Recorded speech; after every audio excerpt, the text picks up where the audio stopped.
안녕하십니까. 저 소개받은 한국은행 경제연구원 미시제도 연구실의 정종우 과장이라고 합니다.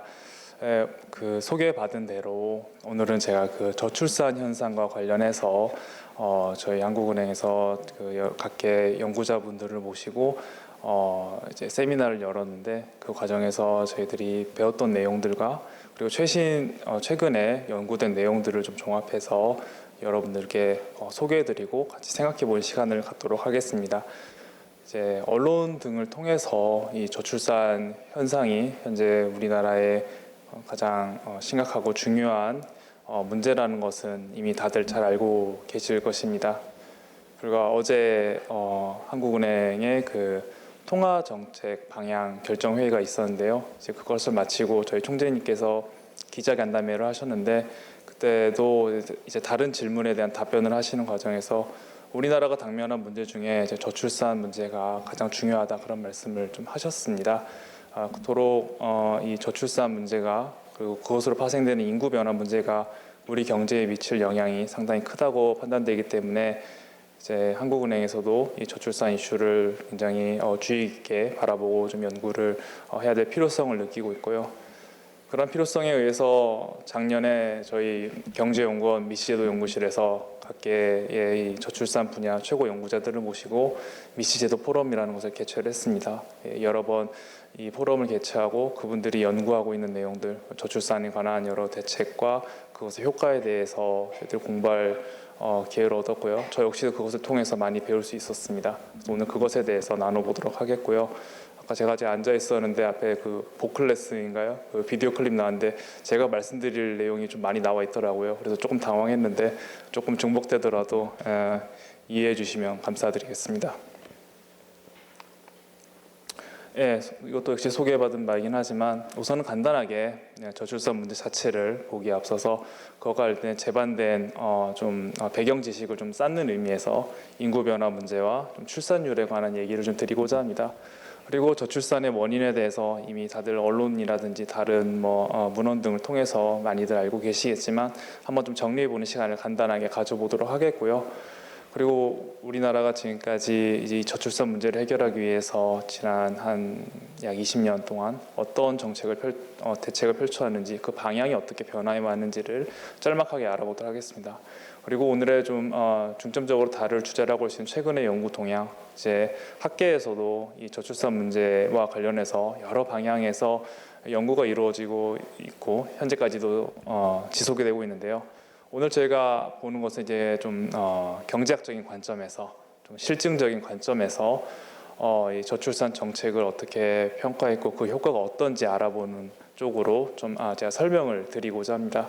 그래서 여러분들도 많이 들어보셨고 또 스스로 이렇게 생각하시는 분들도 많을 겁니다. 이제 저출산 대책이 많이 나왔고 지금까지 천문학적인 액수의 예산이 투입되었는데 왜 아직도 저출산 문제를 해결하지 못했는가, 이것이 정말 실패한 것인가, 그런 것에 대해서 의문을 갖고 있는 분들이 많으실 텐데 정말 그러한지, 효과가 있는지 없는지 최신 연구들을 가지고 알아보도록 하겠고, 또한 최근 출산의 경향이 어떻게 이루어지고 있는지 경제학자의 시선에서 어떻게 연구되어지고 있는지를 우리가 좀 간략히 살펴보겠고, 또한 이제 저출산과 고령화 문제로 인해서 변화되는 인구 변화가 노동시장, 산업별 노동시장에 어떤 영향을 미치고 있는지 또 연구되고 있는 점에 대해서 또 간단하게 설명드리도록 하겠습니다.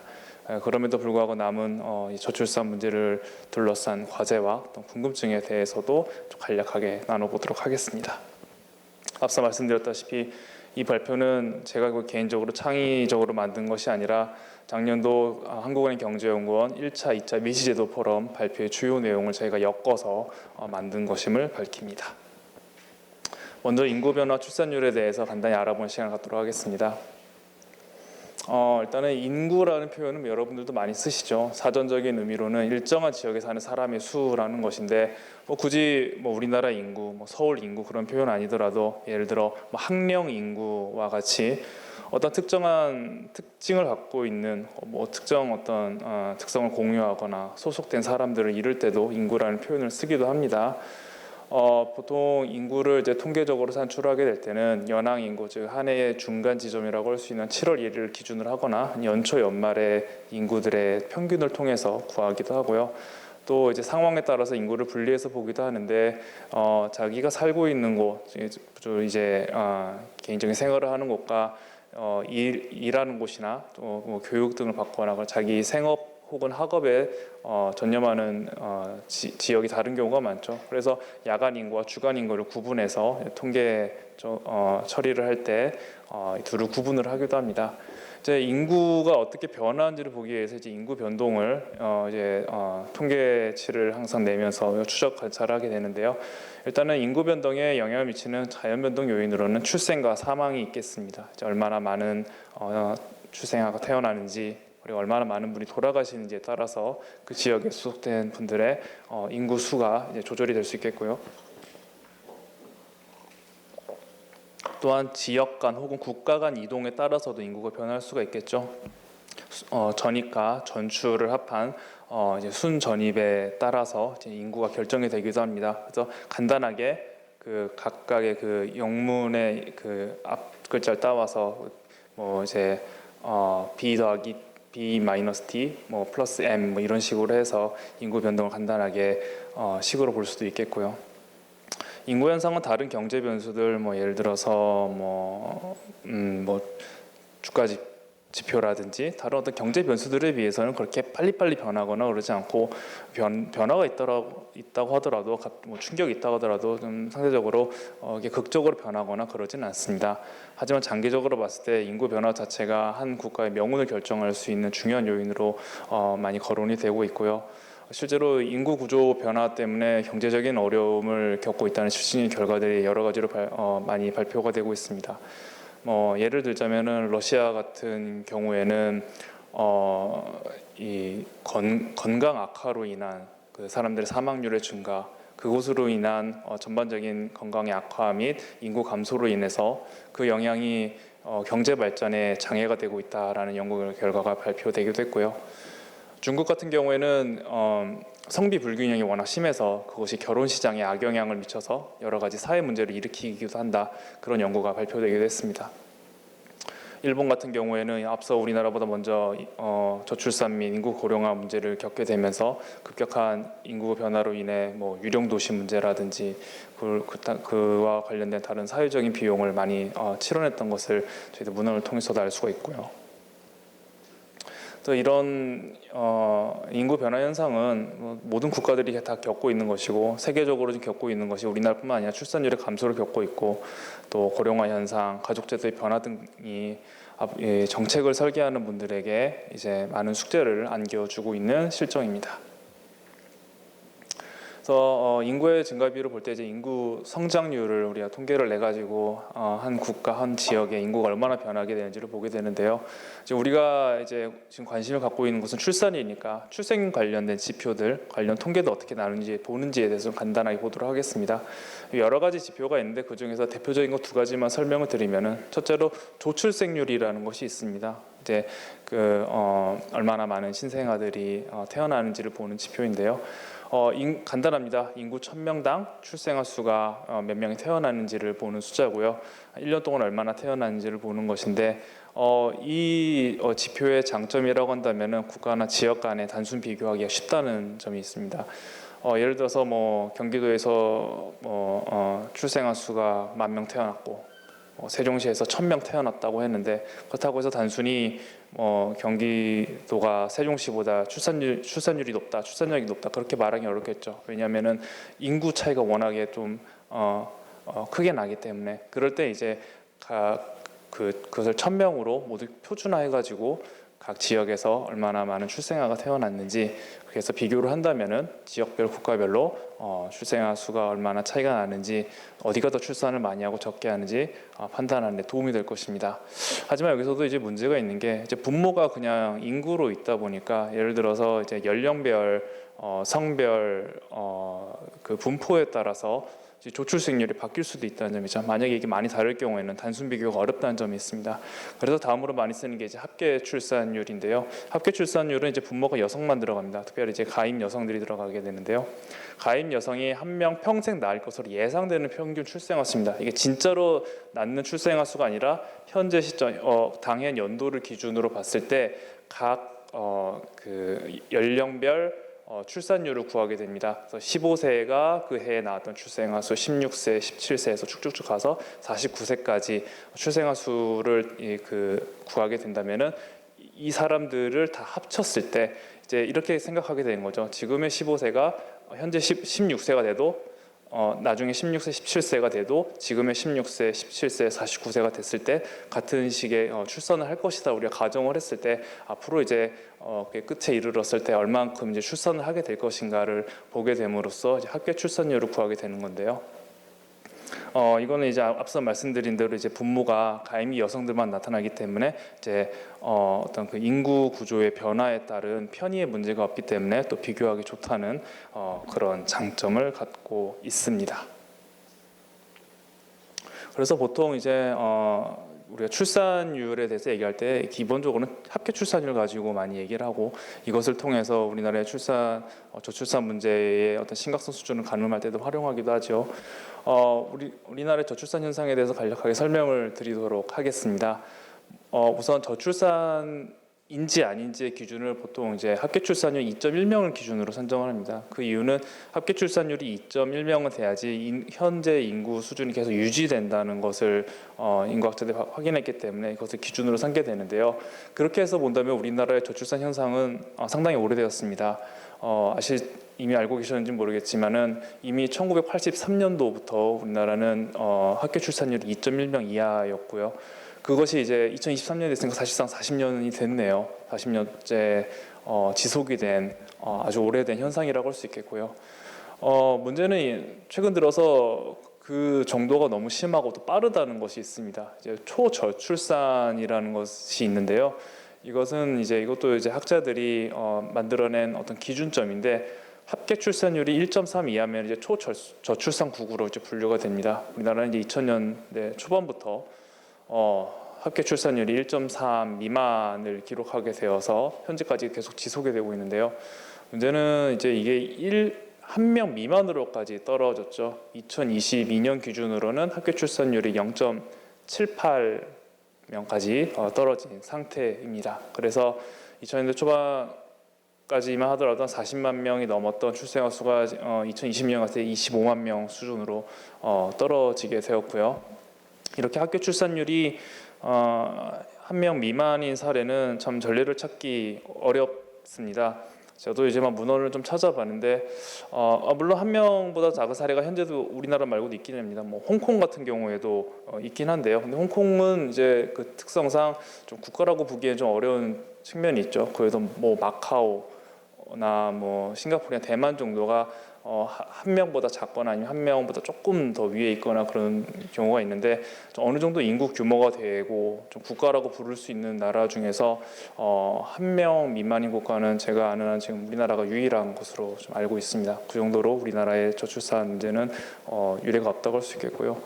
또 다른 국가에서의 사례를 좀 찾아봤더니 동독의 사례가 있더라고요. 독일 통일이 된 직후에 사회적으로 극심한 좀 불안을 겪게 되면서 동독 지역에 한해서 합계 출산율 1 미만으로 내려간 적이 있었는데 오래 가지는 않았습니다. 한 3년 정도 지속됐다가 다시 회복된 경향을 보였는데 그런 점을 봤을 때는 참 좀 전례를 찾기 어려운 상황이다라고 할 수 있겠습니다. 그런 저출산 현상이 이제 미래 우리나라 인구 구조에 어떤 영향을 미치게 될 것인가? 우리나라는 지금 당장 인구가 이렇게 크게 감소하거나 그러진 않습니다. 이미 2020년부터 우리나라의 인구는 자연 감소를 겪고 있는 것은 맞습니다. 즉 출생자 수보다 사망자 수가 더 많아서 인구가 자연적으로 감소하는 것은 겪고 있습니다만 그 크게 그렇게 우리나라의 경제에 큰 영향을 직접적으로 줄 만큼 아주 큰 것은 아니고요. 그래서 과거로부터 우리나라는 항상 인구가 증가하는 것이 당연하게 여겨졌었죠. 2010년대까지만 하더라도 인구 팽창기라 해서 인구가 계속해서 성장을 해 왔었는데 이제 저출산 현상으로 인해서 이제 그 속도가 둔화될 것으로 예상되는데 원래대로라면은 앞서 말씀드렸지만 우리나라의 그 저출산 현상, 즉 합계 출산율이 2.1 미만으로 떨어진 지 40년이 됐는데 왜 우리는 아직까지 인구가 줄지 않았을까요? 크게 줄지 않은 이유가 뭘까요? 그만큼 평균 수명이 증가했기 때문이겠죠. 그러니까 예전에 비해서는 이제 수명이 증가했기 때문에 이제 사망자 수가 사망 시점 자체가 지연이 되기 때문에 인구가 유지될 수가 있고 오히려 더 늘어날 수가 있었던 것이죠. 그래서 연평균 10만 명 정도가 이렇게 늘어나고 줄어드는 것이 인구 정책이라고 우리가 정의를 한다면은 2040년까지 지속될 거로 보입니다. 그래서 앞으로 이제 우리나라 노동시장이 저출산으로 인해서 갑자기 뭐 노동인구가 갑자기 부족하고 막 그러지는 않을 것으로 보이고요. 하지만 이제 약 20년 후가 된다면은 본격적으로 이제 인구가 감소하는 시점이 오게 됩니다. 연평균 40만 명이 인구가 감소하는 인구 수축기를 겪게 되고 이것이 직접적으로 우리 경제와 우리 사회에 미칠 영향이 지금 우려가 되기 때문에 지금 이 저출산 현상에 대해서 많은 논의들이 오가고 정책들이 세워지고 있는 거겠죠. 이제 그런데 저출산이 경제에 어떤 영향을 미치느냐, 뭐 앞서 제가 발표를 하기 전에 그 비디오 클립에서도 잠깐 나왔으니까 조금 더 경제학적으로 설명을 드리면은 이 수식은 뭐 경제학 뭐 원론 수업 등을 보셨으면 한 번쯤 봤을 만한 간단한 시기이죠.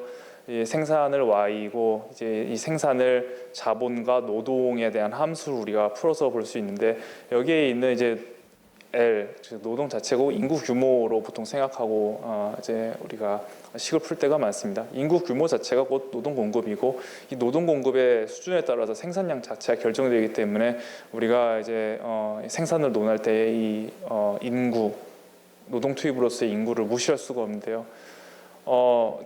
노동시장에서 이제 활발하게 일하고 일할 것으로 이제 기대되는 집단들을 이제 생산 가능 인구라고 합니다. 15세에서 64세 인구를 우리가 생산 가능 인구라고 표현하는데 현재 거의 정점을 찍고 있고 약 3,700만 명 수준을 보이고 있는데 이분들이 이제 인구 수축기를 거쳐서 2070년이 되면은 1,740여만 명 수준으로 중위축의 기준으로 해서 그렇게까지 감소하는 것 나타납니다. 거의 뭐 절반 수준으로 떨어지게 되는 것이죠. 연령별로 보게 됐을 때 그 심각성을 더 우리가 명확하게 확인할 수가 있습니다. 보통 이제 뭐 여러분들도 뭐 그러시겠지만 15세부터 일을 하는 분들 특히나 우리나라 같은 경우에 많지가 않죠. 대부분 이제 뭐 대학도 졸업하고 아니면 뭐 군대 갔다 온 다음에 이제 노동시장에 이제 진입하는 경우가 많기 때문에 상대적으로 좀 늦은 나이에 이제 본격적으로 일하는 경우가 많게 되는데 그렇게 해서 봤을 때 핵심 노동 연령층이라고 해가지고 가장 이제 일을 활발하게 하는 시기를 15세, 25세에서 54세로 보통 보게 됩니다. 여기 나와 있는 그림이랑은 조금 다르지만 어떤 경향 자체는 똑같이 보실 수 있습니다. 그렇게 해서 봤을 때 가장 핵심적으로 일하는 우리나라 이 경제 허리라고 할 수 있는 이분들이 현재 한 1,900여만 명 수준에서 800만 명 수준까지 떨어지는 것을 볼 수가 있겠고요. 청년 인구 역시도 이제 15세, 24세 경우에도 거의 절반 미만 수준으로 떨어지게 되고 고령자들 같은 경우에도 그 크기가 그만큼 크진 않지만 또 감소하는 것을 볼 수 있습니다. 특별히 핵심 연령층의 인구 감소가 이제 노동시장에 부정적으로는 영향을 미칠 거라는 의견이 많습니다. 아무래도 젊고 활발하게 일하는 사람들이 좀 더 뭐랄까요, 더 많은 그 사회가 필요로 하는 그런 지식을 더 많이 가지고 있고 또 이동성이 더 높기 때문에 어떤 기술 변화라든지 그로 인한 노동시장의 충격에 좀 더 잘 대비할 수 있고 그로 인한 노동시장에서의 재분배 효과가 더 많을 더 뛰어날 것으로 기대되는데 이제 이렇게 인구 자체가 줄고 또 고령화 현상이 진행되게 되면 아무래도 그런 기능이 약화될 것이다라는 그런 전망들이 나오고 있고요. 그렇다면 이제 경제에 어떤 경로로 영향을 미치게 될 것인가? 이제 여러 방향으로 아무래도 거시경제에 영향을 미치게 될 텐데 일단은 보게 되면은 뭐 인구 자체가 줄게 되는 거나 설명을 드렸고요. 이제 인구 저출산과 고령화 현상을 합친 전반적인 고령화 현상으로 인해서 젊은 세대가 나이 든 세대를 부양하게 되는 그 부담 자체가 높아지게 되죠. 그렇게 되면은 개인이 써야 될 그 지출을 이제 노인 부양을 위해서 쓰게 되니까 지금도 이제 뭐 연금이라든지 이제 건강보험료 같은 것이 이제 인상되게 되고 그렇게 되면 이제 소비 지출 여력이 더 줄어들게 되겠죠. 그리고 앞서 말씀드린 노동 공급 자체가 줄어들게 되면은 또 생산성이 낮아질 수가 있는데 이 이슈는 좀 말씀드려야 될 것 같아요. 그렇다면 이제 인구 고령화 자체가 생산성을 낮추는가 이거에 대해서는 조금 이견이 있습니다. 무조건 나이가 들고 노인이 되면은 생산성이 떨어지느냐? 물론 노인이 되면은 이제 육체 기능이 저하게 되고 또 때로는 인지 기능이 저하되는 경우가 있어서 생산성이 낮아진다는 의견도 있습니다. 하지만 이제 노인이 되기까지 그동안 이제 그 자기가 일을 하면서 얻은 경험을 통해서 얻은 노하우 등을 통해서 자기의 숙련도를 높일 수 있고 그리고 그 자기가 노동시장에 계속 있으면서 쌓은 네트워크 등의 효과들 때문에 또 생산성이 높아질 수 있다라는 그런 의견도 있습니다. 그렇기 때문에 사실 인구 구조 변화, 즉 고령화로 인해서 생산성이 낮아진다는 것은 아직까지는 좀 이견이 있는 상황이고요. 어쨌든 생산성이 낮아진다 우리가 가정을 한다면 이 역시도 부정적인 영향이라고 볼 수 있겠고요. 그리고 전체적으로 인구 자체가 줄어들기 때문에 이제 수요 자체가 줄어들게 되겠죠. 그렇게 되면은 시장 규모, 특별히 우리나라의 내수 시장 자체가 줄어들게 되고 또 우리가 이제 생애 주기에 따른 이제 소비 곡선을 보게 된다면은 아무래도 유아기, 청소년기, 청년기 때는 상대적으로 이제 번 것보다 더 쓰게 되고 노인 때도 마찬가지로 자기 이제 벌어놨던 걸 쓰게 되는데 그렇게 되다 보니까 상대적으로 소비 정량이 좀 줄어드는 경향도 있게 됩니다. 자기가 지금 소득 수준이 높아야지 소비를 많이 하게 되는데 그렇지 못하게 되면은 상대적으로 소비를 좀 줄이는 경향이 발생할 수가 있죠. 그리고 자기가 소비 성향이 줄게 되면서 또 이제 소득이 줄게 되면은 좀 저축할 수 있는 여력 역시 줄어들기 때문에 그것이 또 금융시장에 또 부정적인 영향을 미쳐서 그런 부정적인 영향을 미칠 수가 있겠고요. 기업 입장에서도 내수 시장이 줄어들고 수요 자체가 줄어들기 때문에 투자 유인도 감소할 수 있는 그런 영향이 있습니다. 그로 인해서 경제 성장에 좀 악영향을 미치고 경상수지나 물가 수준에 영향을 미칠 수 있다고 하는데 물가 수준 자체는 좀 아직 좀 확실하진 않습니다. 그럴 수도 있다는 건데요.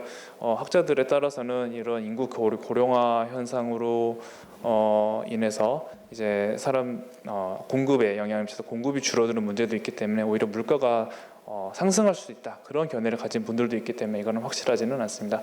어쨌든 제가 말씀드릴 수 있는 것은 이런 인구 구조의 변화 인구 감소로 인해서 경제에 미칠 영향이 부정적일 가능성이 많이 얘기가 되고 있다. 그리고 이로 인한 여러 가지 경제 변수들이 큰 변동성을 보일 수 있다. 그 정도로 제가 말씀드릴 수 있겠습니다.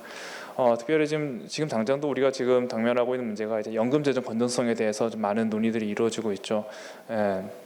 그리고 또 그로 인한 세대 간 갈등에 대해서도 언론 등을 통해서 많이 보도된 걸 보실 수 있을 겁니다. 그러면 이제 저출산 원인에 대해서 좀 간단하게 또 생각해 보도록 하겠습니다. 이미 많이들 알고 계시겠지만 좀 정리하는 차원에서 말씀드리도록 하겠습니다. 그렇다면 우리나라의 저출산은 왜 일어나느냐? 왜 이렇게 출생아 수가 감소하게 되느냐?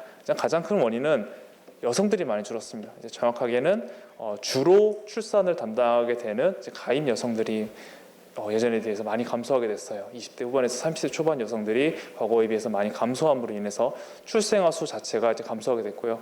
또 중요한 것이 우리나라 이 출산의 특징은 이 혼인을 하고 나서 출산하는 경우, 즉 법률론 내에서의 출산이 대부분입니다. 외국 같은 경우는 이제 혼외 출산인 경우도 이제 비율이 많은데요. 우리나라 같은 경우에는 법률론이 절대적입니다. 2021년 기준으로 봤을 때 우리나라 출생아들 그 통계를 보면은 97%가 법률론 내에서 이루어집니다. 그러니까 결국은 결혼이 전제되어야지만 출산이 돼야 되는데 이제 혼인율 자체가 하락하게 되니까 출산 자체를 또 덜하게 되는 것이죠. 자, 그렇다면 결혼은 어떻게 되느냐? 결혼 역시도 사람들이 안 하게 되는데 왜 안 하냐?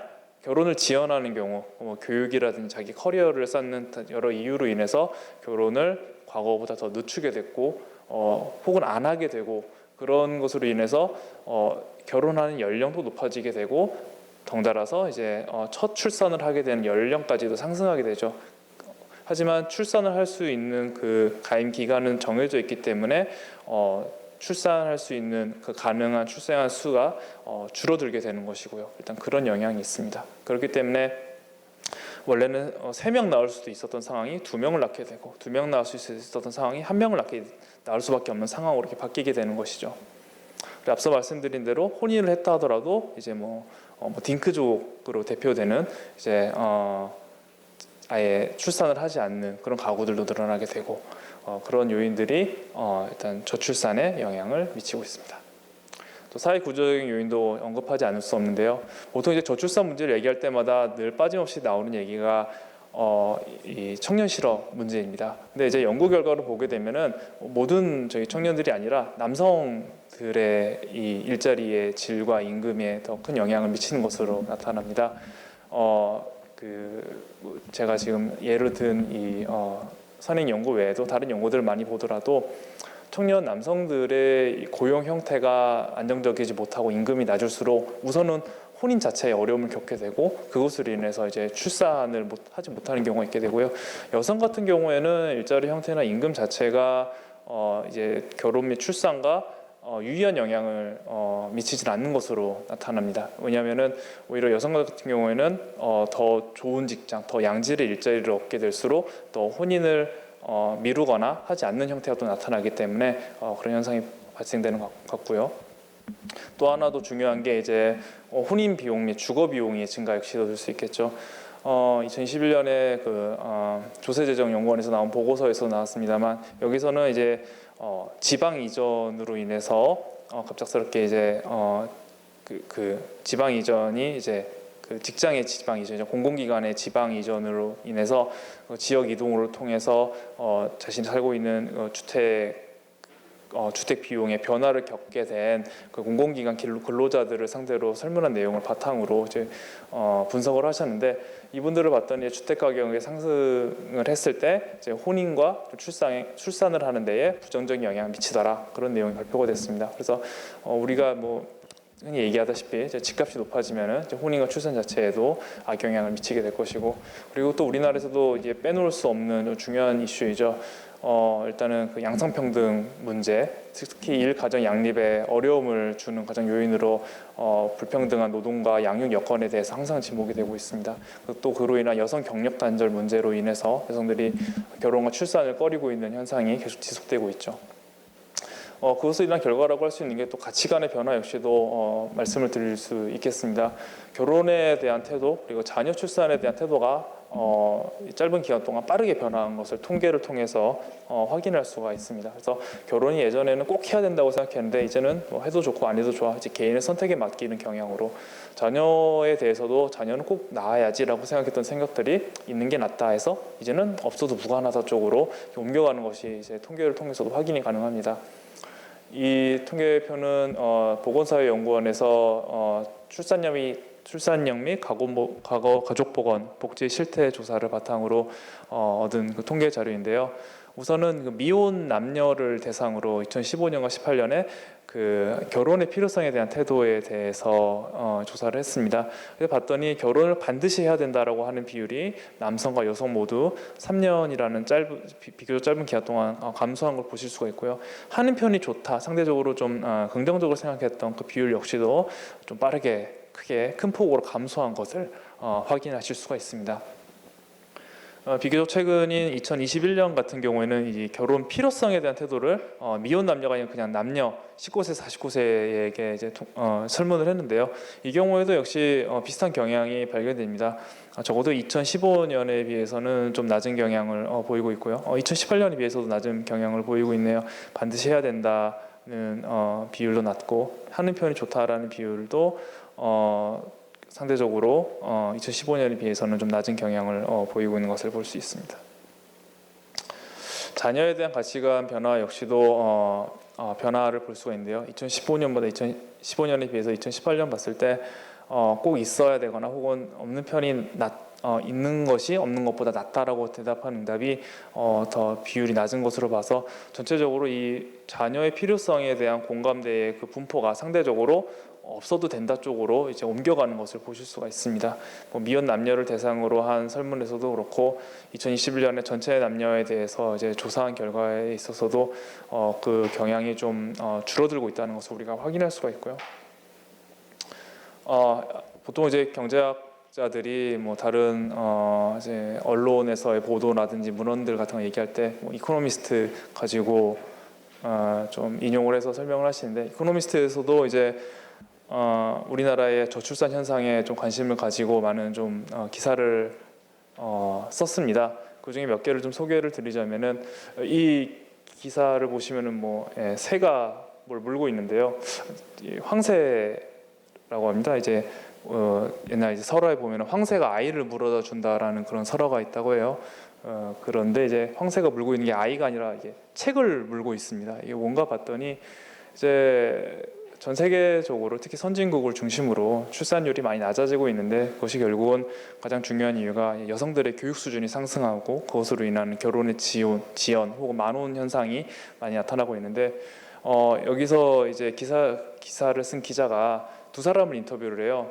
나이지리아에 살고 있는 한 아프리카 여성과 한국에 있는 한 여성을 인터뷰를 하는데 나이지리아에 있는 여성은 제 기억이 맞으면은 자녀를 8명을 낳았어요. 근데 물어봐요.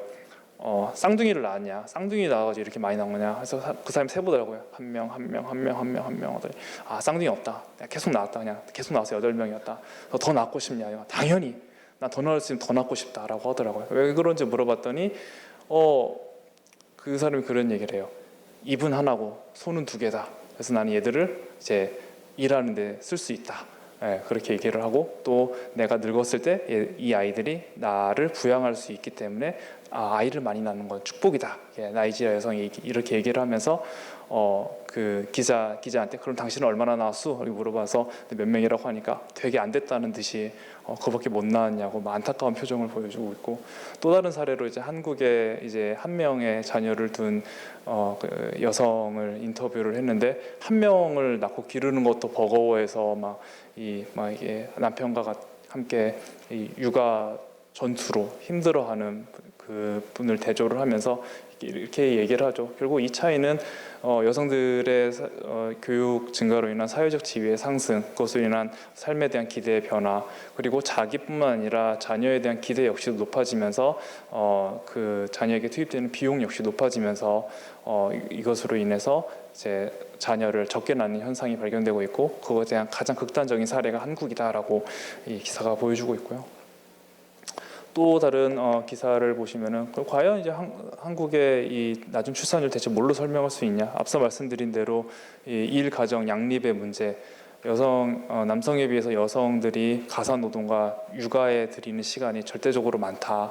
그것으로 인해서 여성들이 겪고 있는 부담이 너무 크기 때문에 여성들이 결혼과 출산을 꺼리는 현상이 계속 지속되고 있고 그것의 심화로 인해서 한국이 초저출산 현상을 겪고 있다라는 그런 내용의 기사가 있었습니다. 그러면 이거는 사실 최근 연구의 하나라고도 할 수 있는데요. 이건 재밌어서 제가 좀 소개시켜드리고 싶어서 가져왔습니다. 한국의 극저출산에 대해서 이제 미시경제학적으로 어떻게 우리가 볼 수 있을까? 이거는 뭐 수식 하나도 나와 있지 않고 이게 에세이처럼 이렇게 쓰신 문이기 때문에 여러분들 시간 되시면 한번 찾아서 읽어보셔도 좋을 것 같습니다. 되게 재밌게 쉽게 잘 써주셔가지고요. 이 저출산 현상을 이제 우리가 경제학에서 경제학 원론에서 배우는 이제 효용함수와 예산제약 우리가 이제 처음에 배울 때 그 효용함수 주고 예산제약 꼭 그 식을 주고 여기서 최적화를 푸는 게 일반적으로 우리가 뭐 미시경제학에서 많이 배우는 거잖아요. 그 관점으로 봤을 때 우리가 이 저출산 현상을 어떻게 바라볼 수 있는가? 여기서 나온 결론은 지금의 극저출산 현상은 출산에 관한 개인 차원의 합리적 선택이 집합된 결과다. 최적합시다라는 것이죠. 왜 그런지 한번 보면은 이제 효용함수 개인의 이 선호에 영향을 미치는 원인을 크게 3가지로 나눕니다. 첫째, 경제적인 동기. 앞서 말씀드렸다시피 그 인터뷰했던 나이지리아 여성의 경우처럼 노동력을 확보하고 과거 농촌 경제에서 생각할 수 있었던 바로 낳고 이제 낳고 좀만 기르면은 논밭에서 일을 시킬 수 있죠. 그런 노동력 확보에 의해서 그리고 이 자녀들이 커서 나의 노후를 담당하고 보양해 줄 것이라는 그런 기대. 과거에는 우리나라에 그런 게 컸어서 남아선호 사상으로 나타났었죠. 이제 장남이 이제 그 부모를 봉양하는 그런 사회적인 규범과 기대가 있었기 때문에 남아선호 사상이 적어도 1990년대까지는 이어진 것으로 나타나고 있고요. 그리고 사회적인 동기가 있습니다. 이건 사회적인 규범과 관습. 나이가 어느 정도 되면은 이제 이때쯤에 뭐 결혼을 해야 되고 결혼을 하면은 이때쯤에 자녀를 낳아야 된다라는 그런 사회적인 동기, 사회적인 규범과 관습 이 역시도 효용함수에 중요한 영향을 미치게 되고요. 근데 이제 경제적인 동기와 사회적인 동기 모두 과거에 비해서 많이 낮아지게 됐죠. 누구도 이제 자기 자녀를 뭐 노동력으로 써먹기 위해서 자녀를 낳는 경우는 없을 것이고, 노후 대비를 기대하고 자녀를 낳는 경우도 없고, 이제 뭐 국민연금이라든지 개인의 어떤 자구책을 통해서 이제 노후 대비라 이제 자녀에게 그것을 기대하는 것은 많이 줄어들었습니다. 사회적인 동기 역시도 과거에 비해서 많이 낮아졌죠. 이제는 뭐 명절 때 가서 뭐 이렇게 앉아 있을 때 어른들이 이제는 뭐 당연히 물어보시긴 하겠지만 자제하는 게 느껴지실 겁니다. 뭐 취업을 물어보고, 취업이 끝나면 결혼을 물어보고, 결혼을 물어보면 출산을 물어보셨던 옛 그 전통이 과거보다는 조금은 약화된 것 같고요. 제 생각은 그렇고요. 예, 자연적인 동기 같은 경우에는 이제 정말 자연스럽게 결혼을 하고 출산을 하고 가족을 형성하면서 그 자체로부터 느끼는 개인적인 만족감, 행복감을 자연적인 동기라고 한다면, 이것이 과연 줄어들었냐? 개인 선호의 관점에서는 줄어들었을 수 있을 것 같아요. 왜냐하면 다른 대체할 수 있는 그런 좋은 것들이 많이 생겼다고 한다면은. 그런데 이게 얼마나 떨어졌는지는 우리가 좀 확인해 봐야 될 것 같고요. 그다음에 이제 효용함수가 이렇게 됐다면, 예산 제약 관련해서는 무엇이 변화했는가? 명시적인 비용, 그러니까 출산과 육아에 들어가는 비용, 절대적인 비용 자체가 상승한 것도 하나의 원인으로 우리가 볼 수 있겠고, 암묵적인 비용, 자녀를 육아함으로써 우리가 포기해야 되는 것들이 금전적인 것 외에도 많죠. 시간, 즉 여가 활동이 감소할 수밖에 없고, 또 여성 같은 경우에 특별히 더 경력 단절 역시도 개인의 커리어를 지속하고 싶은 그런 개인의 선호 역시도 하나의 비용이라고 생각을 한다면은, 그런 암묵적인 비용이 증가한 것 역시도 예산 제약에 영향을 미쳐서 우리가 이러한 이제 출산을 안 하기로 선택하는 데 영향을 미쳤을 것이다라고 정리할 수 있겠습니다. 자연적인 동기 관련해서 이 논문을 이제 한국과학기술원의 김희선 교수님께서 쓰셨는데, 이분이 한국, 중국, 일본, 미국의 대학생들 1000명을 대상으로 이제 설문조사를 하셨어요. 이렇게 4개 국가를 한 이유는 우리나라랑 문화적으로, 경제적으로 가장 밀접한 국가이기 때문에 비교하는 데에 좀 의미가 있을 거라고 생각해서 이렇게 조사를 하셨다고 하고요. 이 학생들을 데리고 여러 가지 설문조사를 하셨는데, 그 중에 이제 그 그 자연적 동기와 관련해서 질문을 한 것 중에, 당신이 만약 결혼한다면은 희망 자녀 수가 몇 명이냐라고 봤는데, 지금의 합계 출산율과는 굉장히 큰 차이를 보입니다. 물론 우리나라의 남학생과 여학생 모두 다른 국가들에 비해 상대적으로 그 원하는 희망하는 그 출생아 수가 적기는 합니다만, 자녀 수가 적기는 합니다만, 그래도 한 명보다는 충분히 높습니다. 지금의 0.78 합계 출산율보다 확실히 높다는 것은, 이분의 말로도 이제 출산의 자연적 동기가 줄어들었다 하더라도 현저하게 소멸하지는 않았다. 그만큼 한국 사회에서 출산의 자연적 동기를 제약하는 요인들이 그만큼 많다라고 해석을 하셨고요. 실제로 다른 그 설문을 보더라도 자기가 희망하는 자녀의 수와 실제로 낳은 그 출생아 수, 즉 출산율 갭이 되게 높게 나옵니다. 그러니까 자연적 동기 자체가 정말 감소한 것은 아니다, 그렇게 볼 수 있겠고요. 그리고 이 논문에서는 이런 어떤 전통적인 경제학적인 해석 외에도 좀 행동경제학 이론을 가지고도 이 현상을 설명해 보려고 합니다. 자, 그렇게 우리가 최적의 선택을 했다고 한다면 이게 정말로 효용 극대화를 위한 합리적인 결정인가? 이제 행동경제학에서 보는 인간의 비합리성에 좀 주목을 많이 하기 때문에 여기서 나오는 여러 이론을 가지고 좀 설명을 하시려고 하는데요. 우선은 결정 효용과 경험 효용 간의 차이에 대해서 지적을 합니다. 즉, 내가 출산을 해야 될 시점에서의 내가 이 자녀를 낳고 기름으로써 얻는 행복이 어느 정도인가를 생각하는 것과 실제로 자녀를 낳고 기름으로써 얻는 행복감이 다를 수 있다는 거죠.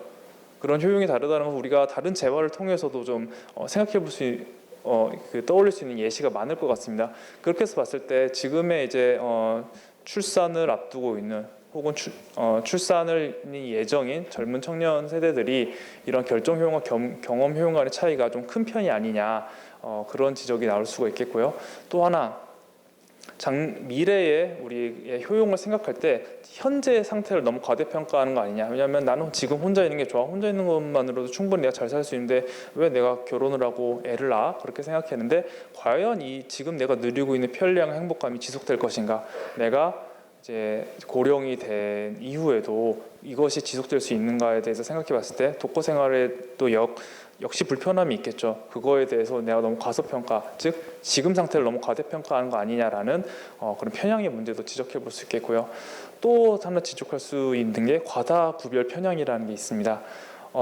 출산과 육아로 된 비용을 우리가 계산이 가능하죠. 그렇기 때문에 내가 애를 낳고 기르는데 얼마나 들어라고 생각하지만 과연 이게 얼마나 행복할까? 예를 들어서 자녀를 낳고 기르는데 3억이 든다고 하는데 자녀를 낳고 기르는 것으로 인해서 내가 3억 이상의 행복을 느낄 수 있을까에 대해서는 참 우리가 매주하기가 참 어렵죠. 행복이라는 걸 참 잴 수가 없기 때문에. 그래서 우리가 일반적으로 비교할 수 있는 양적인 차이는 과대평가하고 행복감으로 표현할 수 있는 질적인 차이는 과소평가하는 경향이 있는데, 이것이 출산에 대한 결정에도 반영이 되어서 우리가 상대적으로 출산을 좀 지나치게 꺼리는 걸 수도 있다. 행동 경제학적으로는 좀 이런 설명도 가능하다라는 좀 그런 내용이 담겨 있습니다.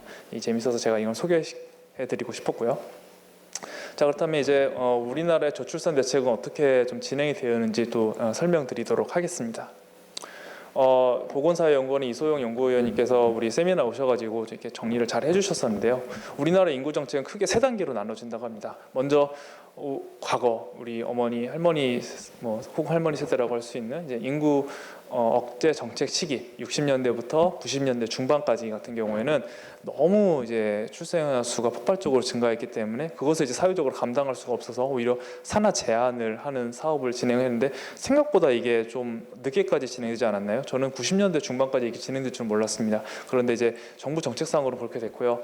그런데 이제 90년대 중반을 거쳐서 이제 외환위기를 겪게 되고 출산율이 크게 감소하게 되면서 이제 좀 위기감을 느끼게 됩니다. 앞서 제가 2000년대 초반부터 우리나라가 저출산 국가가 됐다고 했죠. 그렇게 되니까 이제 정책 당국에서도 이제 이거를 좀 정책 기조를 바꿔야 되는 거 아니냐라는 의견이 나오면서 어떻게 될지 고민을 많이 했는데 인구학자들 중에서는 이 시기가 우리나라의 이 저출산 현상을 좀 이게 바꿀 수 있는 방향을 바꿀 수 있는 골든 타임이었다고 합니다. 그런데 이때 어떤 문제가 있었냐면은 그 출산율이 떨어지는 것은 맞는데 혹시나 인구 확대 정책을 펼침으로 인해 다시 과거로 돌아가는 거 아니냐, 옛날처럼 5명, 6명 낳는 걸로 돌아가면 어쩌지? 그런 걱정도 많았다고 합니다.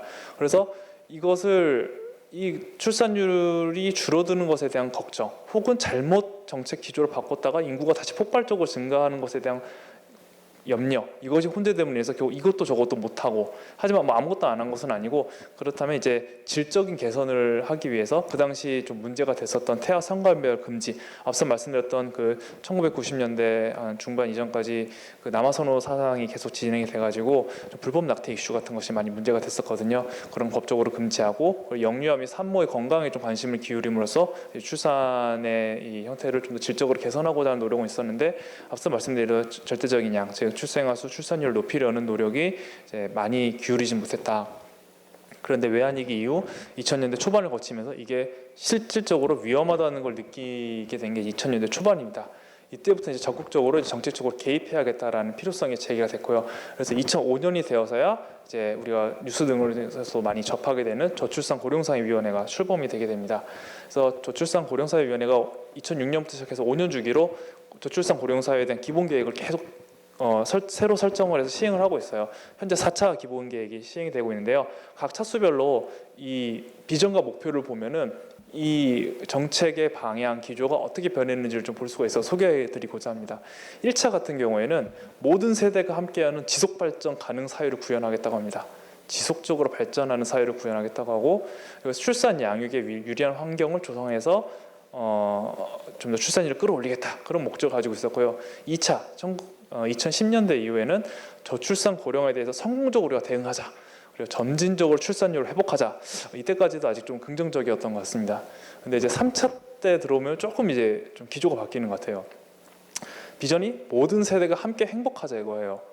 출산율 회복하자 그런 얘기는 없고, 그리고 목표도 아이와 함께 행복한 사회를 만들자고 합니다. 그다음에 이제 2021년부터 진행된 4차는 어떨까요? 또 이게 기본 사회를 계획을 발표하게 되면 이렇게 하나의 포스터 안에 이렇게 이렇게 요약을 해가지고 보여주는, 앞서 말씀드렸던 비전과 목표가 여기 남겨져 있는 겁니다. 그래서 출산과 양육에 유리한 환경을 조성하자. 그리고 그리고 점진적으로 출산율을 회복하자. 그리고 3차로 왔더니 이제는 아이와 함께 행복한 사회를 만들어 나가자.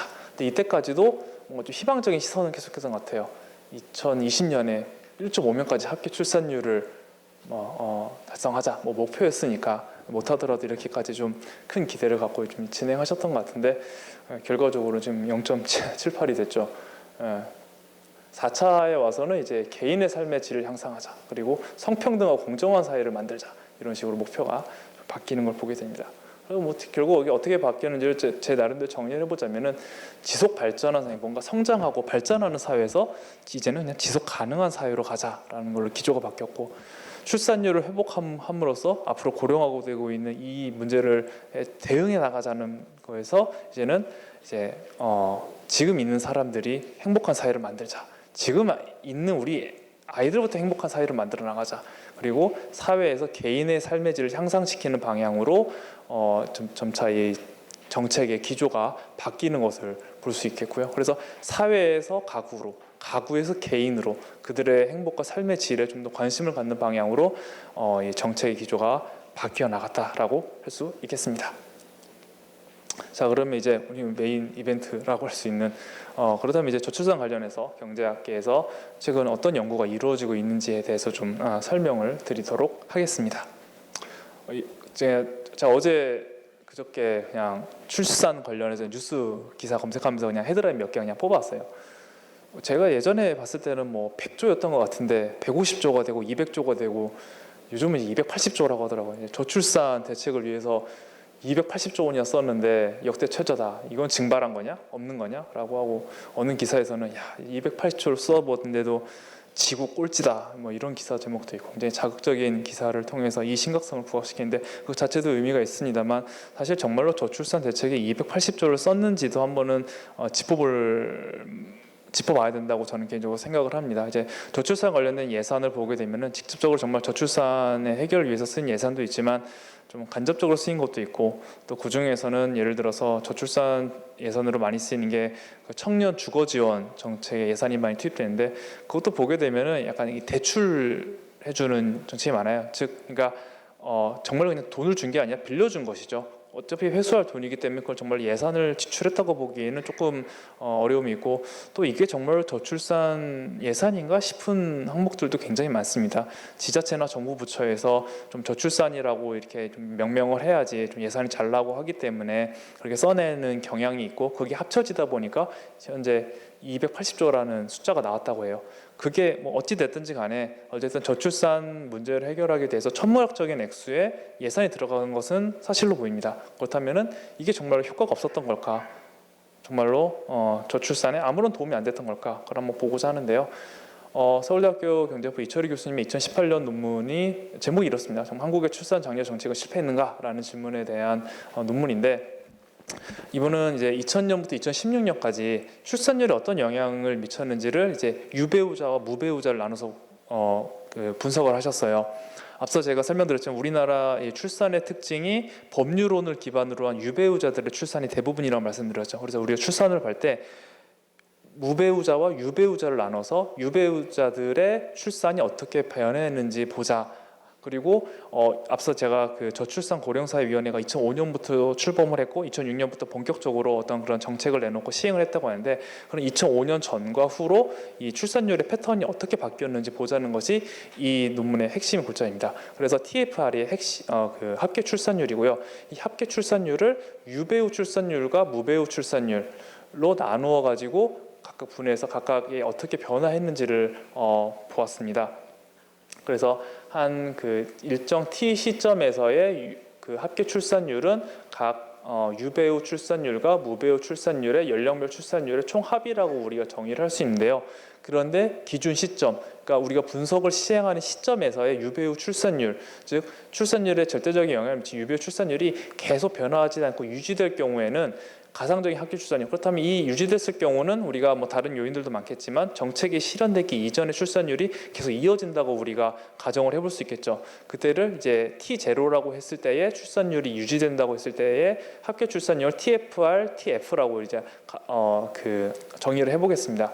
그렇다면은 유배우 출산율의 변화가 전체 합계 출산율 변화에 기여한 몫은 뭐냐? 앞서 말씀드린 대로 원래 실제의 출산율에서 가상의 출산율을 뺀 값, 그 변화율이 즉 이 유배우 출산율의 변화가 합계 출산율 변화에 기여한 몫이다라고 우리가 정의를 해볼 수가 있겠고요. 그렇게 됐을 때 우리가 어떤 변화가 있었느냐 봤더니 우리의 예상과는 달리 적어도 2000년대부터 2010년대 중반까지 유배우 합계 출산율은 증가했습니다. 그렇다면은 왜 합계 출산율이 그때도 감소하는 경향을 보였는가? 유배우의 수 자체가 줄어들어서 그래요. 그러니까 아까도 말씀드렸다시피 혼인한 여성들이 자녀를 안 낳아서가 아니라 애초에 혼인한 여성들이 많이 줄었기 때문에 출산율이 줄어들었다는 것입니다. 그런데 오히려 혼인한 여성들이 가질 것을 기대하는 합계 출산율은 증가를 했는데 이게 언제부터 증가했냐? 2005년부터 증가해요. 즉 이게 전국적으로 시행된 거기 때문에 명확하게 말할 수는 없지만 적어도 정황적으로는 2005년부터 저출산 관련된 정책이 많이 시행되었는데 이것으로 인해서 유배우자들의 합계 출산율이 증가한 것이 아니냐, 우리가 그런 것으로 질문을 던져볼 수가 있겠고요. 그래서 출산 장려금이라든지 보육시설을 증가 등 여러 가지 정책이 결과적으로 유배우 출산율, 즉 그 정책이 목표로 했던 그 타겟의 행동을 바꾸는데 긍정적인 영향을 미쳤다라고 보여주고 있습니다. 자, 그렇다면은 과거의 합계 출산율이 그대로 이어졌다면 출산율이 어떻게 변했을까? 여기서 보시는 이제 붉은 선이 이 분석의 시작점이라고 2000년대 유배우자들의 출산율이 변하지 않았을 경우에 계속 이어진다고 했을 때 가상적인 합계 출산율, 즉 유배우자와 무배우자를 합쳤던 합계 출산율이 가상적으로 어떻게 변했는지를 보는 것이고요. 파란색 선은 실제 합계 출산율을 보여줍니다. 여기 보게 되면은 실제 합계 출산율이 떨어지긴 떨어졌지만 그래도 어느 정도 좀 유지되는 1.2를 근방으로 좀 움직이는 걸 보이는데 그 2000년대 유배우 출산율이 그냥 지속된다고 한다면은 계속 떨어지죠. 그래서 이때 2018년 당시 봤을 때는 이게 계속 지속됐다면 2016년에 이미 0.73까지도 떨어졌을 것이다라는 겁니다. 즉 우리가 아무것도 안 했으면, 아무 정책도 취하지 않았으면은 이렇게 정확하진 않지만 이 정도 수준까지도 우리가 떨어졌을 수도 있었을 것이다라는 거죠. 그러니까 즉 저출산 관련 대책이 아무런 효과가 없었다? 그건 아닐 가능성이 높다는 겁니다. 그 외에도 이제 최근에 이제 또 이제 지역별의 차이를 이용해 가지고 저출산 정책의 효과를 또 연구한 논문이 있는데요. 최근 들어서 중앙 정부를 중심으로 해서 이제 모든 가정에게 출산 및 보육 수당을 이제 제공해주는 정책이 펼쳐지고 있는데 과거에 좀 지자체마다 조금씩 다르게 출산 장려 정책을 이제 펼쳐왔습니다. 그 중에 한 특이 케이스를 연구를 한 건데요.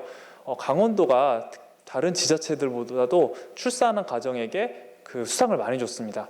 월 30만 원씩 4년간 지원을 해서 일시금을 환산하면 1,440만 원 규모로 다른 지자체에 비해서는 압도적으로 큰 규모인데요. 다른 데랑 비교를 하게 되면은 여기가 강원도거든요. 다른 지자체에 비해서 압도적으로 높죠. 이렇게 많은 그 출산 지원금을 줬을 때 이것이 출산율에 어떤 영향을 미쳤는지를 살펴보았습니다. 그래서 보게 되면은 합계 출산율을 결과로 사용하는 경우, 즉 유배우자나 무배우자의 출산율을 다 합친 경우에는 이 출산 지원금의 효과가 뚜렷하진 않아요. 그런데 유배우자들만 뜯어서 봤더니 이 출산 지원금의 긍정적인 효과가 통계적으로 유의하게 나타났더라. 즉 애초에 이 정책의 타겟 역시도 결혼을 해서 자녀를 낳은 여성들이기 때문에 이분들을 보고 보는 것이 좀 더 합당하다고 할 수 있겠죠. 이분들만 놓고 봤더니 정책의 긍정적인 효과가 나타났더라라는 겁니다. 그래서 그 결과를 요약해서 설명을 드리면은 출산 지원금 100만 원 증가는 만약에 그것이 이제 선형적으로 이제 효과가 주어진다고 우리가 가정을 했을 때 30살에 결혼했던 유배우자 1000명당 출생아 수가 24명에서 44명 정도 평균 그 출생아 수로 봤을 때 한 2.4에서 4.2% 정도 이 출생아 수를 늘리는 것으로 추정이 되었더라. 그리고 좀 더 일찍 25살에 결혼하는 유배우자의 경우에는 더 이게 좀 더 효과가 커서 한 40명에서 50명 정도 출생아 수를 늘리는 것으로 이제 추정 결과 확인이 되었습니다. 자, 그렇다면 이것을 보고 우리가 어떻게 해석할 수가 있느냐? 무조건 그냥 이 출산에 대해서 현금 지원에 대해서 좀 부정적인 시각을 갖고 있는 분들이 늘 하는 얘기가 그거예요. 그거 돈 10만 원, 100만 원 준다고 해서 안 낳는 사람이 낳겠느냐라고 하는데 이 연구가 보여주고 있는 결과는 그래도 이제 출산의 경계에 있는 분들이 있다. 이제 내가 출산을 할까 말까 고민하는 분들의 좀 등을 떠밀어 줄 수 있는 그 정도 수준의 지원이 된다면은 그분들이 비출산에서 출산으로 넘어갈 수가 있고 그것이 출산율을 높이는 데 기여할 수가 있다라는 것을 시사하는 내용이라고 할 수 있겠습니다. 그래서 정책이 그 액수의 크기도 중요하고 또 두 번째로는 그 정책을 목표로 하는 타겟에게 정확한 그 정책을 시행할 수 있어야 된다는 것이죠. 그런 시사점을 가지고 있고요. 또 다른 연구 하나 소개해드리면 2010년 이후에 2011년부터 육아휴직 급여가 확대가 됐습니다. 2010년까지는 육아휴직을 하게 되면 50만 원씩 정액으로 지급이 되었었는데 2011년부터는 하한선을 50만 원으로 했는데 임금의 40%를 육아휴직 급여로 주고 상한선을 100만 원으로 둬서 이제 그 육아휴직 급여를 주는 걸로 이제 정책이 개편됐는데요. 노동연구원 곽은혜 박사님께서 연구하신 내용이고 그렇게 되면은 과거 2010년에 비해서 2011년으로 넘어갔을 때 원래는 50만 원을 받았어야 될 분들이 이제 월 급여액이 125만 원 이상인 분들 같은 경우에는 임금의 40%를 주는 거기 때문에 50만 원 이상의 육아휴직 급여를 받게 되는 것이죠. 최대 100만 원까지. 그렇게 정책의 혜택을 받는 여성 근로자랑 그 임금 수준이 좀 낮아서 그냥 50만 원을 계속 받게 되는 여성 간의 그 아기를 갖게 되는 그 비율이 얼마나 차이가 나는지를 비교하는 연구를 수행했습니다. 그래서 아까 제가 말씀드린 걸 이제 그림으로 표현을 하게 되면은 이제 원래는 50만 원을 받았을 분들이 정책의 변화로 인해서 통상 임금이 125만 원 이상인 분들은 계속해서 증가하게 되고 이제 100만 원이 상한선이기 때문에 통상 임금이 250만 원 이상인 분들은 다 똑같이 100만 원을 받게 되죠. 어쨌든 50만 원 이상의 육아휴직 급여를 받게 됩니다. 그래서 추정을 하셨는데 결과에 따르면 2011년 육아휴직 급여 확대를 통해서 여성 근로자들의 임신 가능성이 2.5%포인트 증가되었더라 라는 결과를 보여주고 있습니다. 그리고 이거는 2023년에 디모그래피라는 그 논문으로 발간된 서울대학교 자유전공학부의 황지수 교수님의 논문인데요. 황지수 교수님께서 작년에 우리 경제연구원에서 세미나 해주신 내용을 좀 요약한 겁니다. 논문 내용과 크게 다르지는 않고요. 이 출산의 제목이 이겁니다. 이제 늦게 낳는 거냐, 적게 낳는 거냐, 아니면 아예 안 낳는 거냐라는 제목의 논문인데 이제 이 교수님께서는 그 출생 연도별 코호트, 80년생, 81년생, 80년생 각 출생 코호트 여성 코호트들의 그 출산 그 이력들을 모두 조사를 하셔가지고 지금까지 그 사람들이 최근 세대로 넘어올수록 그 출산의 경향이 어떻게 바뀌었는지 최근 출산이 어떤 특징을 보이고 있는지를 연구를 하셨습니다. 이제 출산 경향의 변화를 경제학적으로 크게 외연적 변화랑 내연적 변화로 나눌 수가 있겠는데요. 외연적 변화, 즉 익스텐시브 마진은 이제 출산의 개념에서 봤을 때는 낳냐 안 낳냐는 거예요. 즉 무자녀에서 유자녀로 넘어갔느냐, 출산을 0에서 1로 넘어가냐 안 넘어가느냐를 일단 보게 되겠고요. 내연적 변화는 낳더라면은 얼마나 많이 낳느냐. 그래서 그 출산의 패턴이 세 자녀에서 두 자녀나 한 자녀로 변했냐, 아니 두 자녀 낳던 사람이 한 자녀로 변했느냐, 자녀 수가 어떻게 변했는지를 본다고 할 수 있겠습니다. 그렇게 해서 봤더니 이분이 61년생 코호트부터 85년생 코호트를 봤더니 누적 출산율, 그러니까 실제로 이분들이 낳았던 출산율을 봤더니 계속해서 감소하는 패턴을 보이고 있다는 걸 확인할 수 있고요. 60년대생부터 70년대생 같은 경우에는 그래도 2명 정도를 낳는 경향을 보이는데 점점 줄어서 81에서 85년생 같은 경우에는 아직까지 그 통계가 다 나오지 않았기 때문에 39세까지 이분들이 출산하는 것을 기반으로 봤지만 1.2명 수준으로 낮고 그게 뭐 갑자기 반등하지는 않겠죠. 왜냐하면 35세에서 39세까지 됐기 때문에 일반적으로 출산의 완료가 그래도 만 40세를 전후로 거의 완료가 되기 때문에 거의 뭐 임박했다고 할 수 있는데 거기서도 이제 이 수가 많이 낮아졌다라는 걸 보이고 있고요. 이 그림을 보게 되면 좀 더 제가 말씀드린 거를 잘 보여줄 수가 있는데요. 먼저 각 출생 코호트별로 초록색이 61년에서 65년생 코호트고요. 이제 제일 빨간색이 81년생부터 85년생 코호트인데 이 출산을 하게 되는 그 연령대에서의 출생아 수의 분포를 보여주고 있어요. 보시게 되면 이 분포 자체가 높고 왼쪽으로 있는 게 낮게 퍼져서 오른쪽으로 옮기고 있죠. 즉 주 출산 연령대가 20에서 20대 중반이었던 시점에서 30대 초반 혹은 그 이후로 계속 미뤄지고 있다는 겁니다. 즉 앞서 말씀드렸던 만원으로 인한 출산 시점의 이연 현상이 출생 코호트를 통해서도 이제 명확하게 보여주고 있고요. 그렇다면 최종적으로 이거는 이제 실제적으로 그 자녀를 낳게 되는 그 자녀 출생아 수를 이제 누적 분포로 보여주는 건데요. 이제 40세 이후가 되면 최종적인 자녀 수라고 할 수 있겠죠. 이게 약간 CDF처럼 이게 그릴 수가 있겠는데, 이거를 보시게 되면은 점점점 그 최종 자녀 수가 감소하는 걸 보실 수가 있습니다. 앞서 말씀드린 대로 2명에 가까웠던 총 자녀 수가 한 1.2명대 수준으로 낮아지게 되고, 이제 이게 지금 1981년에서 85년생 코호트니까 이제 90년대생, 2000년생 코호트로 넘어가게 되면은 아마도 이거보다 더 낮아지겠죠. 이렇게 해서 출산 시점이 미뤄지고 자녀 수도 감소하는 그런 패턴이 나타나고 있습니다. 그래서 최근 들어서 이 그 분석을 해봤더니 내연적 변화도 영향을 미치죠. 이 외연적 변화가 이제 출산율 하락을 주도한 것으로 나타난다. 즉 결혼을 아예 하지 않거나 결혼을 하더라도 출산하지 않는 경향이 최근에 이 출산율을 낮추는데 크게 기여를 하고 있다라는 내용이 이 내용을 주로 차지하고 있고요. 또 제가 정리한 거에는 나오지 않았지만 교육 수준에 따라서도 많은 변화가 확인이 되고 있습니다. 예전 같은 경우에는 여성들이 고학력일수록 이제 자녀를 안 낳는 경향이 발견되고 있는데요. 최근에 와서는 저학력 여성들 같은 경우에도 출산을 좀 안 하는 경향이 발견이 됨으로 인해서 이 역시도 저출산에 더 큰 영향을 주고 있다라는 사실을 논문에서 밝히고 있습니다. 그래서 여기서 이 논문의 시사점 같은 경우에는 미혼 혹은 결혼 후 비출산 등 이제 자녀를 갖지 않는 가구가 늘기 때문에 앞으로 출산율을 늘리기 위해서 어떻게 해야 되느냐, 가정을 형성하는 데 드는 고정 비용을 좀 보완해 주는데 정치적인 노력을 기울여야 되지 않느냐, 그런 내용을 갖고 있습니다. 즉 결혼 비용을 낮춰줌으로써 자녀를 한 명으로도 가질 수 있도록 주거 비용이라든지 혹은 출산 이후에 발생할 수 있는 경력 단절을 보완할 수 있는 그런 기회 비용을 줄여주는 방향으로 정책의 방향이 집중돼야 되지 않느냐, 그런 내용을 담고 있고요. 그래서 현재 외연적 변화에 좀 영향을 미칠 수 있는 고정비용, 기회 비용을 경감하자, 그런 내용을 담고 있습니다. 네, 그리고 그 다음으로는 이제 제가 이제 연구한 내용인데요.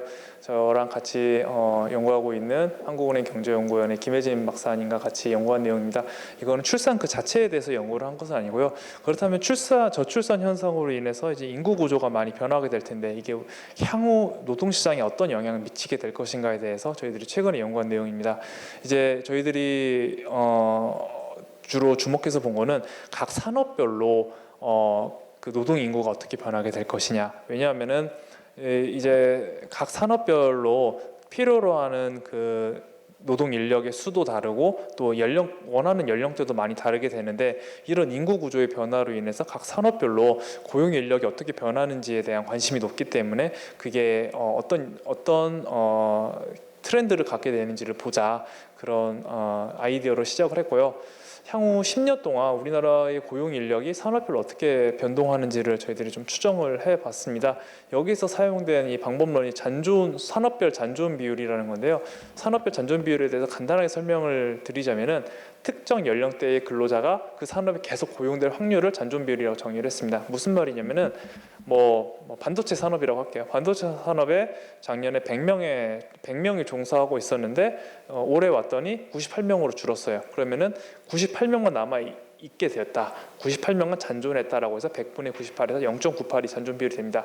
근데 이 잔존 비율은 1보다 클 수도 있죠, 당연히. 산업이 성장하거나 혹은 다른 이유로 인해서 그 산업에 대한 수요나 혹은 노동 공급이 증가하게 된다면은 그로 인해서 더 많은 인원이 고용된다면 잔존 비율이 1보다 클 수도 있겠죠. 그래서 그 잔존 비율이 계속 앞으로도 유지된다고 가정을 했을 때 한편 인구 구조로 인해서 연령별 산업별 잔존 비율은 변화하진 않지만 그 연령의 분포와 그 숫자가 변화한다고 가정을 했을 때 각 산업별로 각 근로자들이 얼마나 뿌려질 것인가를 추정을 해봤습니다.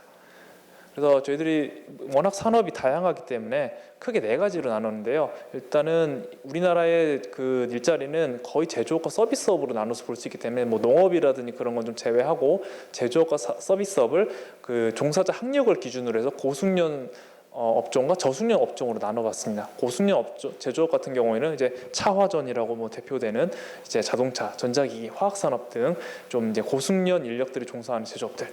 저숙련 제조업이라고 한다면 식료품, 의복, 뭐 플라스틱 제조업 같은 경우에는 상대적으로 종사자들의 학력이 낮은 편입니다. 이들을 저숙련 제조업으로 분류를 했고요. 고숙련 서비스업 같은 경우에는 이제 젊은 세대들이 선호하는 산업이 많습니다. IT, 금융, 보건, 교육업 등이 고숙련 서비스업으로 이제 분류가 되겠고요. 저숙련 서비스업 같은 경우에는 좀 취약 산업으로도 많이 알려져 있는 도소매업, 음식 및 숙박업 등이 대표적인 저숙련 서비스업이라고 할 수 있겠습니다.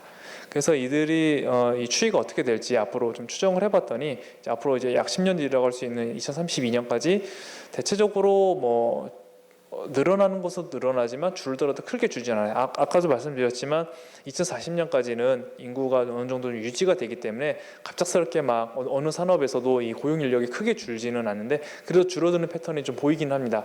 고숙련 제조업 같은 경우에는 2022년 기준에 252만 명인데 2032년 같은 경우는 248만 명 수준으로 소폭 감소하는 것이 확인이 되고요. 저숙련 제조업 같은 경우에 좀 큰 폭으로 감소를 하는데 이게 사람들이 줄어서 그런 것도 있지만 이 업종 자체가 약간 사양화돼서 노동 수요가 감소하는 영향도 있습니다. 그런 것들이 다 반영됐다는 점을 좀 염두에 둬야겠고요. 반대로 이제 고숙련 서비스업과 저숙련 서비스업 같은 경우에는 계속해서 고용이 늘어나는, 고용 인력이 증가하는 형태를 보이게 되는데 특별히 고숙련 서비스업 같은 경우가 이제 많이 늘어나는 걸 볼 수가 있습니다. 앞서 말씀드렸다시피 이 산업 같은 경우에는 젊은이들이 선호하는 그런 산업들이 많이 들어가 있는데요. IT 업종과 같이 계속해서 성장하는 산업이 많이 있다 보니 노동 수요도 늘어나고 또 많은 사람들이 일하고 싶어하기 때문에 노동 공급 역시 늘어나는 관계로 이제 이렇게 고용 인력이 늘어나는 패턴을 확인할 수가 있습니다. 저숙련 서비스 같은 경우에는 왜 늘어나느냐? 물론 그 자체 수요가 늘어난 것도 있을 수 있겠습니다만은 고령자들이 이쪽으로 많이 들어갑니다. 최근 우리나라 지금 취업자 수가 많이 증가를 하고 있는데 그 취업자 수의 기여의 상당 부분을 지금 고령층에서 지금 채우고 있거든요. 이 고령층들의 많은 분들이 이 저숙련 서비스업으로 많이 유입되고 있습니다. 그 현상이 앞으로 인구 고령화가 진행되면서 계속해서 이분들이 저숙련 서비스업으로 많이 유입됨으로 인해서 이 산업에서의 고용 인력이 증가할 것으로 예상이 되고 있고요. 자, 그렇다면은 저희들이 앞으로 인구 구조의 변화를 위해서 여러 가지 정책이 시행되고 있는데 이것이 향후 산업별 인력에 어떤 영향을 미치는지에 대해서 추정을 해봤습니다. 먼저 여성 고용률이 상승할 때 우리나라 여성 고용률은 이제 연령대별로 봤을 때 크게 M자 분포를 가지고 있다고 해요.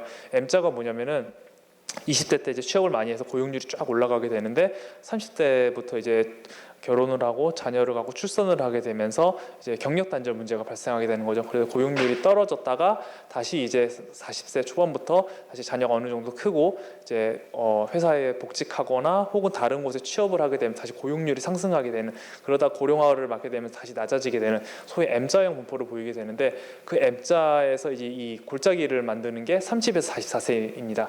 이분들의 여성 고용률이 우리가 따라가야 될 선진국이라고 할 수 있는 G7 국가의 평균 수준으로 올라간다고 했을 때 향후 취업자 수가 어떻게 변하는지를 봤더니 다른 분야에서도 많이 증가하게 되지만 특별히 고숙련 서비스업 쪽에서 이제 고용 인력의 숫자가 많이 늘어나는 것으로 확인했습니다. 앞서 말씀드린 것처럼 고숙련 서비스업 같은 경우에는 젊은이들이 선호하고 특히 여성들이 선호하는 일자리들이 많기 때문에 또 이곳에서 수요하는 노동 수요가 높기 때문에 그 수요와 공급이 잘 맞아 떨어져 가지고 이렇게 이 고용 인력이 증가하는 것으로 나타나게 되고요. 또 고령자 같은 경우에도 이제 앞으로 고령 인력을 어떻게 활용할지에 대해서 논의가 많이 나오고 있습니다. 인구 고령화 자체는 이제 피할 수 없는 현상이고 앞으로 우리나라의 노동 투입 수준을 유지하기 위해서는 고령자 활용 역시도 중요한데 우리나라 고령자 고용률은 높습니다. 이미 높은데 만약에 이 증가세 계속 진행된다고 하면 어디까지 갈 수 있을까? 우리나라보다 일본의 경우에 고령자 고용률이 좀 더 높습니다. 그래서 만약에 그 일본 수준까지 달성됐다고 했을 때 앞으로 이제 산업 인력이 어떻게 변화될지 봤더니 상대적으로 저숙련 서비스, 앞서 말씀드린 대로 고령자들은 저숙련 서비스업에 많이 종사하기 때문에 이 부분에서 큰 증가가 이루어지게 되고요. 한편으로는 고숙련 제조업에서의 그 인력 감소가 좀 걱정이 되는데 이게 좀 보충이 된다. 이분들이 고숙련 제조업에도 좀 더 많이 유입이 됨으로써 이 노동 인구 감소를 막는 데 기여할 수 있다라는 걸 저희들이 확인을 했습니다. 마지막으로 이제 이 인구 감소에 대응하기 위해서 늘 나오는 이슈가 이제 뭐 이민 혹은 외국인 노동자를 받는 이슈가 나오고 있는데요. 지금의 우리나라에서의 이 외국인 노동자 같은 경우는 저숙련 근로자들을 위주로 많이 채용을 하고 있습니다. 하지만 앞으로 이제 외국인들을 받게 된다면은 좀 고숙련 근로자들도 많이 받아야 된다는 의견이 나오고 있는데요. 이게 왜 그런가 하면은 지금 당장은 아니지만 이제 앞으로 저출산으로 인해서 청년 인구가 감소하게 될 텐데, 청년 인구 같은 경우에는 상대적으로 그 고숙련 근로자가 많게 되고, 청년 인구가 감소하게 된다는 것은 곧 고숙련 근로자가 많이 감소하기 때문에 그 부족분을 보충하기 위해서 앞으로는 고숙련 외국인 근로자들을 많이 받아들여야 되지 않느냐라는 의견이 나오고 있습니다. 그렇기 때문에 저희가 지금 현재처럼 저숙련 근로자들만을 받는 것이 아니라 이제 고숙련 근로자들도 많이 받아서, 즉 현재 내국인들과 비슷한 수준의 외국인 근로자들을 많이 받는다고 가정했을 때 우리 이 산업별 고용 인력이 어떤 변화가 있는지 봤더니 모든 분야에서 골고루 상승하게 되고요. 이 뜻은 뭐냐면은 앞으로 어느 분야든지 간에 좀 부족한 부분이 있다면은 결국 채워야 될 것은 이제 외국인 인력을 활용해야 될 가능성이 있다. 그래서 우리 앞으로도 염두해야 된다. 그런 시사점을 갖고 있습니다. 그래서 이제 이 연구는 당장은 일어나지 않겠지만 향후 일어나게 될 고용 인력의 부족을 채우기 위해서 여성, 고령자, 외국인 인력을 확충할 경우에 주요 산업의 인력이 유지되거나 혹은 보완될 수 있다는 점을 확인을 했고, 앞서 말씀드린 대로 M자형 패턴의 여성 고용 상황을 개선하거나 고령자가 지금보다 노동시장에 좀 더 오래 남을 수 있는 정책을 펼칠 경우에, 그리고 내국인과 같은 숙련도를 가진 외국인들이 산업에 유입됐을 때 전반적으로 우리나라 산업의 그 고용 수준을 유지하는 데 기여할 수 있다. 그런 내용을 담고 있습니다. 여기까지 지금 최근에 진행되고 있는 연구 동향에 대해 설명드렸고요. 이제 거의 시간이 다 됐기 때문에 좀 이제 그럼에도 뭐 제 개인적으로 가지고 있는 좀 저출산 현상에 관한 좀 궁금증에 대해서 그냥 간단하게 나누고 마무리하고 싶습니다. 일단은 이 저출산 정책에 대해서 앞서 제가 효과가 있다고 하지만 여전히 당연히 비판적인 의견 역시 존재를 합니다. 현재 저출산 정책에 대해서 비판하는 여러 가지 뭐 이유가 있고 목소리가 있습니다만, 그중에 저희들이 지난번에 진행했던 포럼에서 나왔던 얘기가 결국은 이 저출산 원인과 대책이 불일치하는 거 아니냐. 왜냐하면은 앞서 말씀드린 대로 유배우자 출산율이 절대적인 우리나라에서 왜 사람들이 혼인을 안 하는지가 중요한데, 그런데 이 비용과 만원 증가 자체가 저출산에 끼치는 영향이 큰 것으로 나타나고 있는데, 정작 정책은 결혼에 대한 비용을 지원하는 데 초점을 두고 있다는 거죠. 이게 무슨 말이냐면은 청년들은 결혼에 대한 생각이 없는데 자꾸 결혼하면 뭐 해줄게 얘기하는 게 무슨 의미가 있냐는 겁니다. 애초에 지금 그 선호 자체가 바뀌어 있는데, 그렇기 때문에 지금 정책이 문제시하고 있는 원인과 이 대책이 좀 불일치하고 있는 거 아니냐, 그런 비판이 있게 되고요. 한편 또 최근 연구는 결혼을 하더라도 자녀를 갖지 않는 비출산 가구 역시도 증가하고 있다, 그런 내용을 보여주기 때문에 이게 양쪽으로 다 문제다, 그렇게 좀 생각이 되고 있습니다. 그렇기 때문에 이 이슈에 대해서 계속 생각을 해봐야 될 것 같고요. 또 앞서 제가 미시경제학적인 틀을 이용해서 저출산이 어떻게 개인의 합리적인 선택으로 연결될 수 있는지에 대해서 설명을 드렸는데, 결국은 비용 편익 관점으로 좀 더 간단하게 본다면은 결국 출산의 비용은 증가했고, 확실하지는 않지만 편익 자체는 감소했다. 왜냐하면은 출산의 비용은 뭐 자녀를 양육하고 기르는 비용은 당연히 올라갔고, 출산의 편익이라고 한다면 예를 들어서 뭐 노동 공급이나 노후 대책으로 우리가 쓸 수 있었는데 그것이 불가하게 되면서 편익이 감소했다. 그리고 자녀를 낳고 기르는 행복은 뭐 동일하다고 하더라도 예나 지금이 동일하다고 하더라도 전반적으로 봤을 때 편익은 낮춰졌다. 근데 현재 저출산 관련 정책들은 이 비용을 줄이는 방향으로 많이 정책이 이루어지고 있는데, 혹시 정책적으로 출산의 편익을 높일 수 있는 방법은 없을까, 그런 거에 대한 고민도 좀 해볼 수 있을 것 같고요. 또한 이런 의견도 최근에 나오고 있습니다. 그렇다면 이 저출산 이 문제 자체가 이게 꼭 우리가 해결해야 될 문제인가? 이거는 어떻게 앞서 말씀드린 대로 개인의 합리적인 선택에 의해서 이루어진 건데, 이걸 우리가 꼭 이것을 거슬러야 될 필요가 있는가? 아니면 이건 우리가 그냥 적응하고 다른 대책을 세워야 되는 것 아닌가라는 의견이 있고요. 그래서 저출산 정책에 대한 기회비용으로 얘기되는 게, 저출산 대책으로서 첨락적인 액수의 비용이 추가되었는데 이것에 대한 기회비용도 생각을 해봐야 된다. 즉 이것에 대한 효과가 그렇게 크지가 않다면은 현재 상존하고 있는 다른 여러 가지 문제가 있는데, 예를 들면 노인 빈곤 문제라든지 그런 문제를 해결하는데 우리가 예산을 투입해야 되는 거 아니냐, 그런 의견도 있습니다.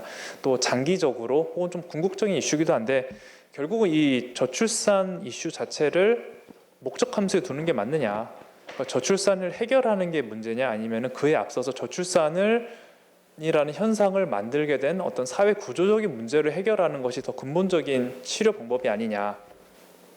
저출산 현상은 우리 사회가 건강하지 못하다는 일종의 사인이 아니냐. 이걸 해결해야지 왜 근본적인 문제를 해결하지 않고 왜 자꾸 출산율을 높이려는 정책만 세우느냐, 그런 비판도 있는데, 일견 동의가 되는 부분이 있으면서 한편으로는 그 정도로 우리나라가 정말로 사회적으로 문제가 많은 국가인가 또 생각해 보면은 또 이 문제를 어떻게 우리가